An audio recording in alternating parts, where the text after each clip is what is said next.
Hola queridos amigos, ¿cómo están? Estamos llegando a la lección número 11 de la escuela sabática y el título para esta semana es Un pueblo reincidente. Si ya estudiaste la lección, sabes de qué estamos hablando, ¿verdad? Ya conocemos lo que pasó con Israel, pero lo vamos a comentar también en este video.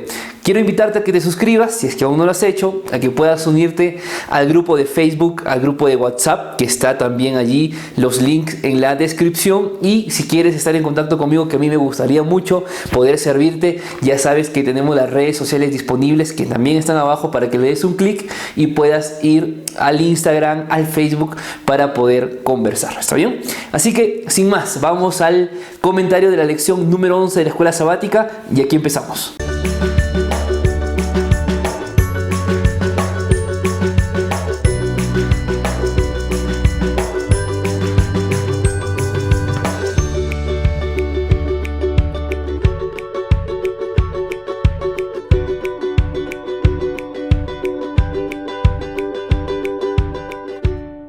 El propósito principal de la lección de esta semana, queridos amigos, es saber cuáles son los elementos esenciales en la vida de todo cristiano que no deberíamos dejar pasar. La lección de esta semana nos habla acerca de Israel. Israel hace un tiempo atrás había prometido a Dios que haría cambios en su vida y sí, empezaron los cambios para Israel. Sin embargo, Nehemías tuvo que regresar a Babilonia a servir al rey. Y cuando Nehemías regresa nuevamente para Jerusalén, se da con la sorpresa de que todas las cosas que él había dejado, que él había emprendido con tanto esfuerzo, lastimosamente el pueblo volvió a caer en la idolatría y en el pecado. Quiero compartir contigo las tres enseñanzas de la lección. Número 1, la restauración de las relaciones mixtas.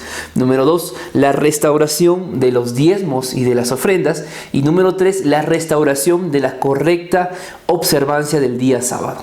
Ya en una lección pasada hemos estudiado acerca del pacto que Israel hace con Dios, y uno de los pactos o de las promesas que Israel hace con Dios es no contaminarse o no mezclarse con otras naciones. Ahora, el problema de mezclarse con otras naciones continúa hasta el día de hoy, y no hablo de países, ¿ok?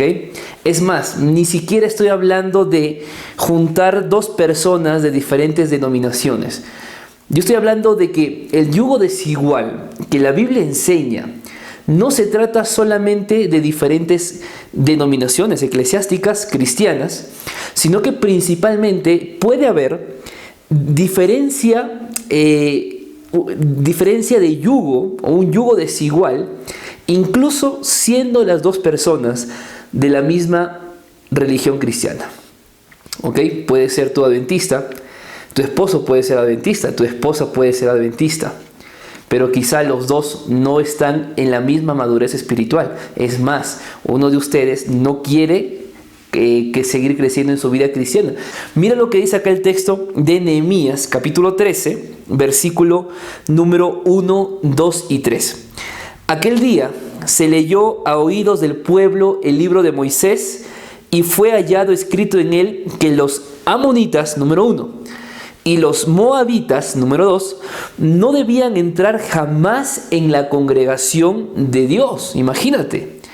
Dice a continuación, ¿por qué? Por cuanto ellos no salieron a recibir a los hijos de Israel con pan y agua, sino que dieron dinero a Balaam para que los maldijera. Eso es la historia, ¿no? Lo que pasó en el tiempo de Moisés. Los moabitas y los amonitas tenían que sumar fuerza para Israel, pero pasó todo lo contrario. Entonces Dios dio una orden que ningún amonita y que ningún moabita podía entrar en la congregación de Dios. Pero el versículo 3, mira lo que dice, versículo 3: cuando oyeron pues la ley, se separaron de Israel a todos los mezclados con extranjeros.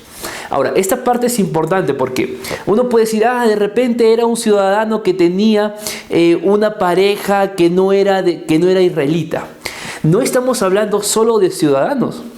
Estamos hablando de la gente que dirigía al pueblo. Incluso ellos estaban contaminados con personas que no eran de su misma ideología divina. ¿Me dejo entender? Ahora, ¿qué pasa a continuación? La historia de la lección nos habla de dos personajes. ¿Te acuerdas quiénes son? Sí, muy bien. Uno es Eliasib y otro es Tobías. ¿Quién era Eliasib? Eliasib era un sumo sacerdote. ¿Quién era Tobías? Tobías era un moabita. ¿Qué había pasado? Que este Eliasib, ¿qué había hecho? Había creado o había levantado un cuarto especial dentro del templo de Dios para este amonita enemigo llamado Tobías. ¿Qué estaba pasando aquí? Se estaba profanando el lugar que era la casa de Dios. No solo construyendo un lugar que no era apropiado dentro de un templo, sino que aparte de eso se le estaba dando un lugar a un extranjero que ya había sido maldecido por Dios. Pero yo quiero que vayas en la lección, vayas al día viernes, ¿ok?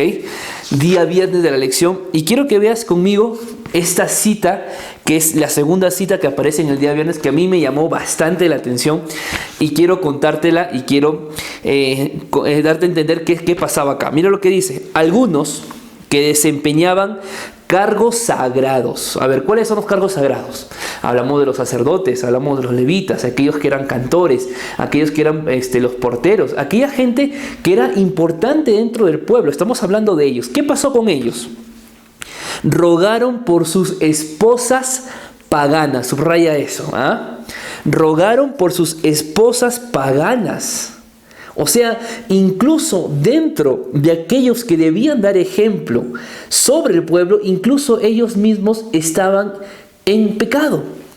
Ahora, continúa diciendo, declarando que no podían separarse de ellas, pero no se hizo distinción alguna. No se respetaron jerarquías ni puestos. Cualquiera de los sacerdotes o de los gobernantes que rehusó cortar sus vínculos con los idólatras, quedó inmediatamente separado del servicio del Señor. Es más, un nieto de un sumo sacerdote, casado con una hija de Sanbalat, no solo fue destituido de su cargo, dice Elena de White, sino que fue desterrado de Israel. Mira a qué punto Nehemías y principalmente Dios cuidaba de su pueblo. Ahora, ¿tú crees que la enseñanza de no unirse en yugo desigual es tan solo un consejo que si quieres lo puedes tomar, o que si no lo puedes continuar con lo que tú quieres? Yo creo que si el consejo de no unir dos personas con diferentes creencias está muy profundizada en la Biblia, yo creo que tendríamos que obedecer. Ahora, yo sé que hay excepciones. Yo conozco personas que han sido bautizadas, o dos personas que se casaron y una de ellas no fue de la iglesia y que más adelante se convirtió. Gloria a Dios por eso, pero esa, déjame decirte que es la excepción de la regla. Así igual conozco muchos hogares donde la esposa mayormente es la que sufre porque el esposo no es de la iglesia y le hace la vida imposible. Mira, entonces, si tú todavía estás soltero, tienes quizá una pareja, pero aún no te has casado, conversa bien estas cosas. Tú toma bastante noción de lo que la Biblia enseña acerca de no unir en yugo desigual, porque esto es lo que pasaba. No solamente eran quitados de los cargos, eran desterrados, ¿me dejo entender? Entonces había que hacer una restauración, una reforma en esto. Y el pueblo claro que lo hizo. Bueno, entonces el primer problema que tuvo que resolver Nehemías fue lo del yugo desigual, las relaciones mixtas entre cristianos y paganos que habían ejercido. Vamos a un tema más, también importante y más profundo, creo yo, que es el tema de los diezmos y las ofrendas. Yo quiero, hermanos, que esto pueda quedar bien claro. Yo sé que hay muchos que tienen dudas acerca del uso del diezmo, que tienen dudas incluso de por qué el diezmo se va a tal lugar, por qué con el diezmo se tiene que sostener a los pastores. Si yo también soy un predicador, yo soy un predicador laico y predico, también los diezmos deben darme a mí. Yo sé que hay muchas cosas, miren, y me gustaría poder aclararlas, quizá no todas, pero si tú tienes alguna pregunta sobre este tema, no dudes en escribirme, por favor, porque me gustaría ayudarte a responder. Pero yo quiero partir desde el principio bíblico, que todo lo que la iglesia adventista hace, y tú eres adventista porque estás viendo este video de la escuela sabática, todo lo que la iglesia adventista hace tiene un fundamento bíblico y un fundamento del espíritu de la profecía. ¿Está bien? Ahora, ¿Por qué menciono esto? Vamos a ir a Nehemías, vamos a continuar en Nehemías, capítulo 13, y vamos a ver qué pasó. Versículo 10, ¿está bien? Nehemías 13:10. Encontré asimismo que las porciones para los levitas no les habían sido dadas, y que los levitas y cantores que hacían el servicio habían huido cada uno a su heredad. Entonces reprendí a los oficiales diciéndoles: ¿por qué está la casa de Dios abandonada? Después los reuní, los puse en sus puestos, y todo Judá trajo el diezmo del grano, del vino y del aceite a los almacenes. Dice el versículo 11, la reprensión, ¿a quiénes fueron? ¿A los del pueblo? No. La reprensión fueron a los oficiales. ¿Qué significa eso? Que más de un oficial, queridos hermanos, no eran fieles a Dios tampoco con los diezmos. Y esto es importante porque ahora nos encontramos en una comisión de nombramientos para el próximo año.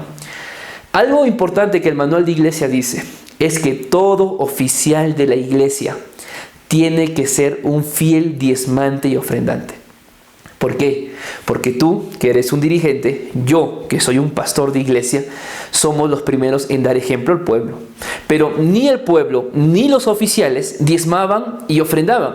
¿Qué pasó con los levitas? Los levitas dijeron, bueno, nadie me sustenta, así que regreso a mi tierra a buscar un trabajo. Eso fue lo que pasó.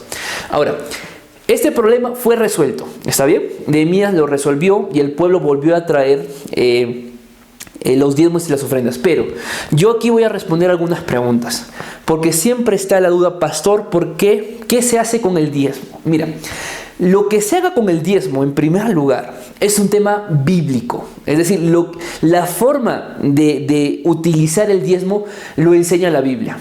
La forma a quien se debe entregar el diezmo lo define la Biblia. ¿Está bien? Yo quiero que quede eso bien claro porque, no, la iglesia adventista dice que es así. No, la iglesia adventista, hermanos queridos, no dice nada. ¿Está bien? Lo que dice es la palabra de Dios. Ese es el punto de partida para nosotros. Ahora, vamos a ir a Números, capítulo 18 brevemente, para poder entender esta parte. Y me gustaría que podamos ver versículo 24. ¿Está bien? Números 18, capítulo 24. Está hablando de los levitas. Para ponerte en contexto, ¿quiénes eran los levitas? Los levitas eran exclusivamente dedicados al servicio del templo. ¿Está bien? Ahora yo te pregunto, ¿hay alguien en este tiempo actual que está destinado únicamente al servicio de la iglesia? Sí. ¿Quiénes son?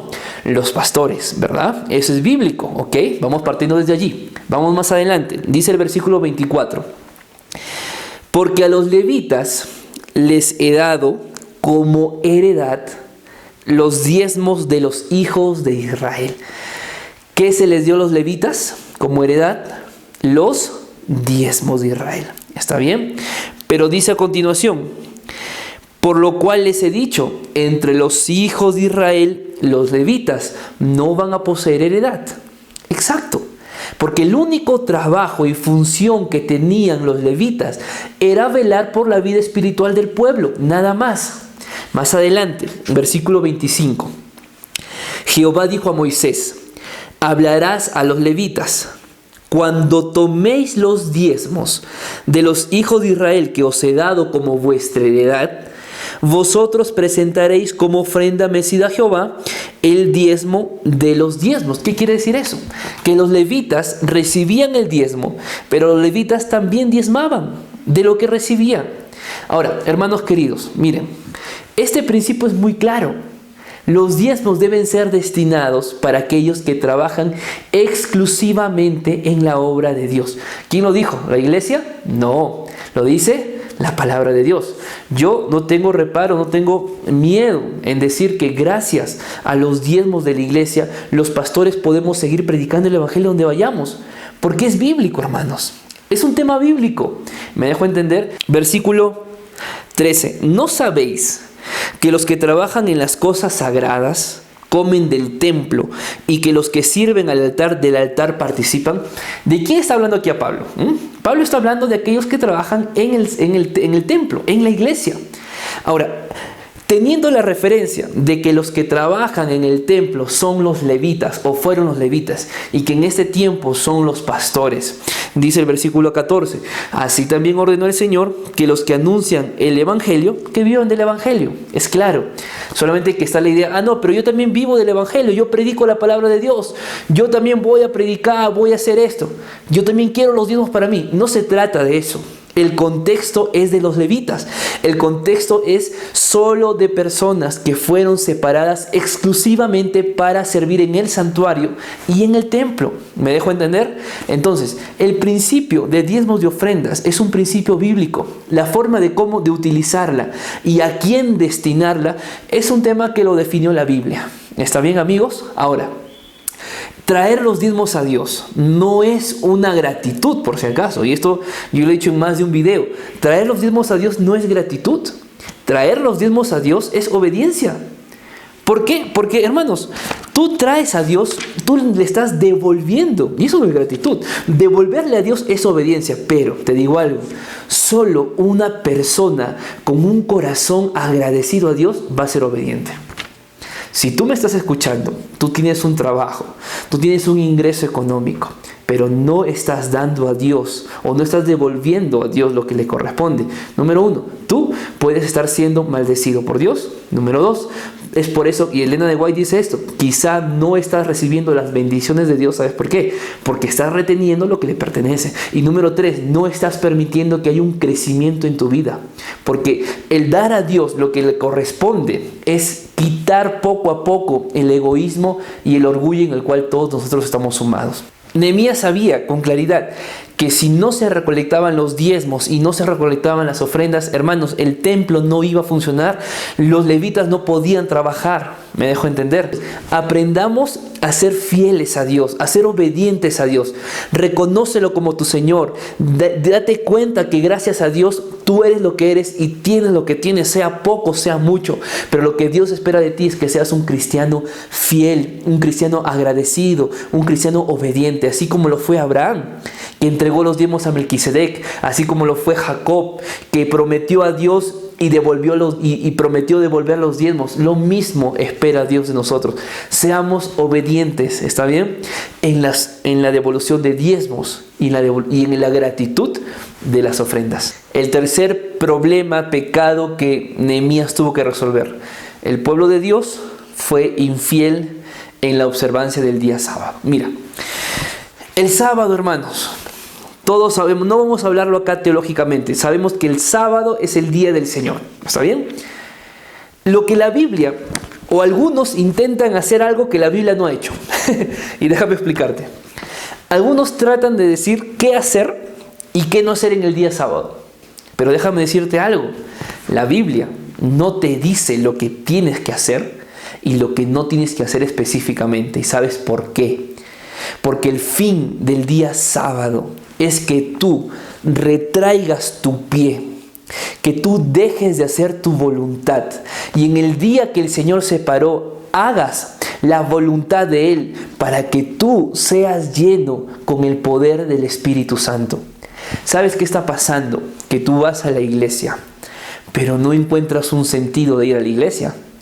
Puede ser que tú estés sábado tras sábado por 5, 10, 15, 20 años, pero así como entraste por la puerta ese sábado, de la misma forma saliste y tu vida no cambió. ¿Por qué? Está pasando, hermano, yo siento, es mi percepción humana, que en muchos de nosotros el sábado se ha vuelto una costumbre. El ir a la iglesia se ha vuelto simplemente algo tradicional porque la familia me dijo que es así. El no hacer esto, el no hacer lo otro se ha vuelto ley para mí porque yo creo que Dios se va a enojar conmigo si yo hago esto malo. Entonces estamos más pensando en lo que debemos hacer, pensando más en lo que no debemos hacer que en disfrutar de la delicia del día sábado. La Biblia te da principios, nos da principios de cómo guardar el sábado. Vamos a ver lo que dice Éxodo 16:23. Mañana es sábado, día de reposo consagrado a Jehová. Lo que tengas que cocedlo hoy. Lo que tengas que cocinar, cocinadlo hoy.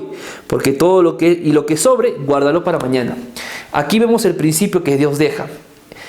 cocinar los días viernes. No porque cocinar en sábado sea un pecado, sino que recuerda que el propósito es que tu tiempo esté dispuesto a servir a Dios en el día que Él te ha dado, en el día que Él ha escogido para juntarnos. Si tú quitas el tiempo cocinando, planchando, yéndote a comprar, yéndote a trabajar, si tú quitas el tiempo con otras cosas, ¿dónde entonces vas a disfrutar del día del Señor? Si los minutos, las horas de ese día lo estás utilizando como si fuera un día normal. ¿Me dejo entender? No es que cocinar sea un pecado, hermano, hermana, sino que es mejor evitarlo para que aproveches las horas del día del Señor al lado de Él. Igual más adelante la Biblia dice, no prendas fuego en sábado. Entonces cuando tú vas a tu cocina y dices, ay no, será un pecado cocinar, prender el fuego y la cocina. No, no es que sea un pecado cocinar, sino que en el tiempo de Moisés prender fuego no era agarrar un fósforo y que salga candela, eso no era. En el tiempo de Moisés era un trabajo totalmente arduo que cansaba a las personas físicamente, las agotaba y hacía que el tiempo destinado para ese día santo, pues las horas se pierdan. Entonces, hermanos, no estés pensando en qué tengo que hacer, qué no tengo que hacer. Solamente que en tu mente esté que ese día, las horas del día sábado, tú las destines para tener un encuentro personal con Dios. Que todo lo que hagas en el día sábado, ir a la iglesia, visitar enfermos, salir a algún lugar a caminar, salir a un parque, sentarte allí en un lugar en la naturaleza, que todo lo que tú hagas en el día sábado pueda elevarte ante el trono de Dios. Ese es el propósito del día sábado. Porque si estamos preocupados, no, esto no tengo que hacer, esto no puedo hacer, hermanos queridos, disculpen, pero estamos quizá como los fariseos. Vamos a ver un texto bíblico para entender esta parte. Mateo capítulo 12, versículo 7. Si supieras qué significa misericordia quiero y no sacrificios. Hermanos, a veces estamos tan preocupados por guardar la ley. Ojo, yo sé que eres sincero, pero escúchame bien esto. Puedes estar muy preocupado por guardar la ley, pero no estás preocupado por tener el espíritu de la ley. Y el espíritu de la ley es amor. No podemos guardar la ley sin amor en nuestro corazón. Y no puedes obedecer a Dios y guardar sus mandamientos sin que primero no lo ames. Tienes que amar a Dios para que lo que hagas después de amarlo sea algo natural y no sea forzado. Quizá muchos de tus hijos van a la iglesia por obligación y tú no les estás enseñando con el ejemplo, porque también sientes que el sábado es una carga para ti. ¿Cómo entonces vas a mostrar que el sábado es un día de amor? ¿Hace cuánto que no vas a la iglesia y te has sentido realmente lleno de la presencia de Dios en ese sábado? Ya no nos está pasando eso en muchos casos. ¿Por qué? Porque estamos muy preocupados en guardar, estamos muy preocupados en que se tiene que cumplir, pero no hay dentro de nosotros ese espíritu de tener la presencia de Dios en nuestra vida, hermanos queridos. Por eso los fariseos, ¿qué hacían? Juzgaron a Jesús cuando sus discípulos recogieron espigas, juzgaron a Jesús cuando Jesús sanó al hombre de la mano seca, juzgaron a Jesús cuando Jesús levantó al paralítico que estaba en Betesda. ¿Por qué? Porque estaban tan preocupados por lo que tenían que hacer, por lo que el pueblo no debía hacer, que realmente su corazón no sentía el deseo de ser llenado por Dios. Yo te pregunto, ¿cómo está tu corazón? ¿Cómo está tu vida? ¿Estás deseoso de ser lleno del Espíritu Santo en el día del Señor? Porque si no es así, déjame decirte, estás perdiendo años en la iglesia. O quizás estoy hablando para alguien que está perdiendo o ya perdió años en la iglesia porque nunca encontró un sentido al ir a la iglesia, porque solamente te dijeron que tenías que estar ahí porque era el día del Señor. Déjame decirte en el nombre de Jesús que vayas a la Biblia, que ores, que conozcas a Dios, que veas cuánto amor Él tiene por ti y movido por ese amor, tú lo obedezcas de una forma natural. Por eso Jesús dijo: si me amáis, guarda mis mandamientos, pero no guardes mis mandamientos si no me amas, porque todo lo verás como una carga. Yo te invito a que leas el Espíritu de Profecía. Hay muchos consejos cómo nosotros podemos guardar el día sábado, pero el día sábado lastimosamente se ha vuelto un día olvidado. Por eso Jesús dijo: acuérdate, no te olvides que es un día para que tú retraigas tu pie y hagas únicamente la voluntad de Dios. Yo te pregunto, ¿hay algo en tu vida que necesitas cambiar? Que quizá como el pueblo de Israel has reincidido, has caído nuevamente en pecado. En el nombre de Jesús, tómate de su brazo, levántate y camina, y que los elementos esenciales de vivir correctamente ante Dios, de entregar los diezmos y entregar las ofrendas y de observar correctamente el sábado, sea parte de tu vida. Que Dios te bendiga.